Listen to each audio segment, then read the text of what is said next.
এটা মটরশুঁটি শাক। কে কে এই শাক চিনো ও খেয়েছো বন্ধুরা আমাকে জানাবে। আসসালামু আলাইকুম, জাকিয়াস লাভ কুকিং থেকে সবাইকে জানাচ্ছি সুস্বাগতম। বন্ধুরা সবাই কেমন আছো? আশা করছি অনেক অনেক ভালো আছো। আমিও আল্লাহর রহমতে ভালো আছি।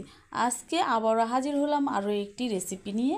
আজকে আমি তৈরি করে দেখাবো মটরশুঁটি শাক ভাজি। আমি কিভাবে মটরশুঁটি শাক ভাজি করি তোমাদের সাথে সেটা শেয়ার করব। তো বন্ধুরা, জানি না কার কাছে কেমন লাগে এই মটরশুঁটি শাক।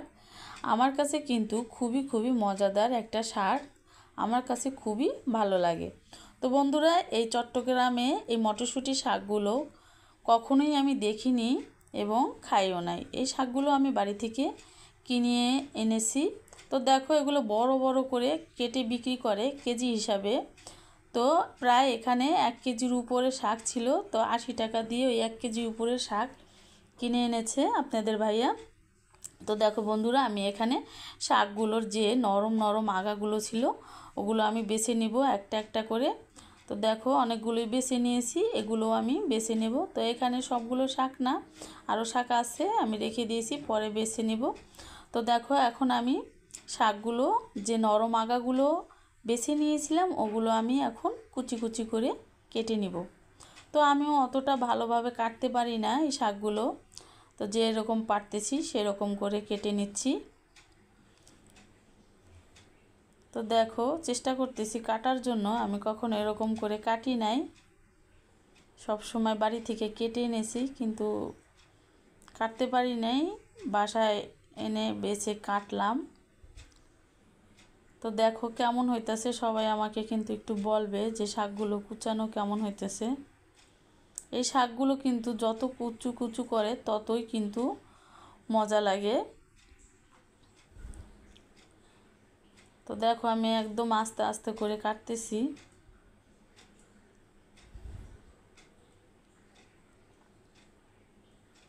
এই শাক কাটতে গেলে কিন্তু অনেকেরই হাত কেটে যায়, আমারও কয়েকবার কাটছে।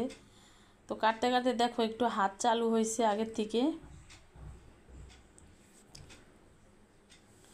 শাকগুলা কাটা যে এরকম কষ্ট, অনেকের আছে কাটতে অনেক সহজে কেটে ফেলে, কিন্তু আমি তো পারি না, এর জন্য আমার কাছে অনেক কঠিন লাগে। তো দেখো, শাকগুলো আমি এভাবে কেটে নিলাম। তো এখন শাকগুলো ভাজি করার জন্য এখানে 8-10টা কাঁচামরিচ নিয়েছি আর 2টা মাঝারি সাইজে পেঁয়াজ কুচি করে নিয়েছি। এগুলো আমি এখন তেলের মধ্যে দিয়ে একটু হালকা করে ভেজে নিব।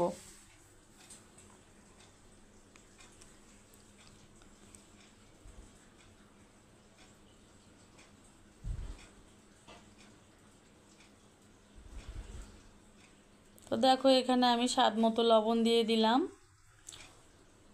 পেঁয়াজ কুচি আর মরিচ কুচি তেলের মধ্যে। তো এখন আমি শাক তো অল্প, তাই আমি এখানে কিছু পেঁয়াজ কলি দিয়ে দিলাম ভিতরে। পেঁয়াজ কলিটা দেওয়ার কারণে একটু মিষ্টি মিষ্টি লাগবে, আরও খুবই মজাদার লাগবে। এমনিও খাওয়া যায়, কিন্তু শাক খুবই অল্প, তাই আমি একটু পেঁয়াজ কলি ব্যবহার করলাম এখানে বাড়ানোর জন্য। যা যা এক কথা অমূল্য রতন এগুলো। তো পেঁয়াজ কলি দিয়ে একটু নেড়ে চেড়ে হালকা করে ভেজে নেব তেলের মধ্যে। ভেজে নিয়েছি। এখন আমি এই মুহূর্তে যে শাকগুলো কুচি করে রেখেছিলাম ওই শাকগুলো আমি দিয়ে দিব।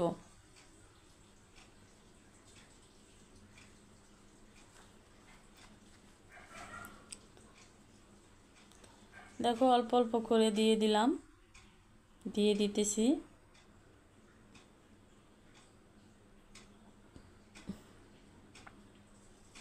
এই শাকগুলো কুচি কুচি করার পরে ধরতে যে কি ভালো লাগে, অনেক ভালো লাগে হাত দিয়ে ধরতে। তো মিডিয়াম আঁচে আমি শাকগুলো ভাজি করে নিব, নেড়ে চেড়ে চুলার জাল মিডিয়াম করে।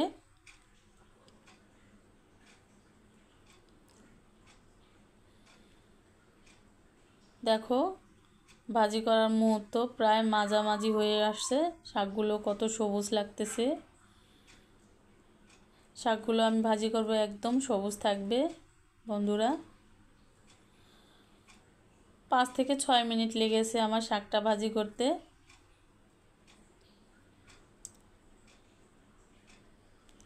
তো দেখো প্রায় শেষ মুহূর্ত ভাজির।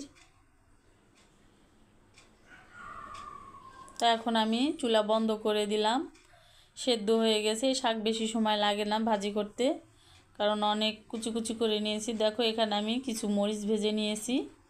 তো তোমাদের সামনে একটু পরিবেশন করে দেখালাম। খুবই টেস্টি হয়েছে খেতে, খুবই মজাদার। আমি তো ভাত দিয়ে খাই, সাথে মুড়ি দিয়েও মাখাইয়ে খাই। এই শাকগুলো মুড়ি দিয়ে খেতে অনেক ভালো লাগে। তো বন্ধুরা, আমার মটরশুঁটি শাক ভাজি কেমন হয়েছে আমাকে জানাবে। সবাই ভালো থাকবে, সুস্থ থাকবে। আল্লাহ হাফেজ।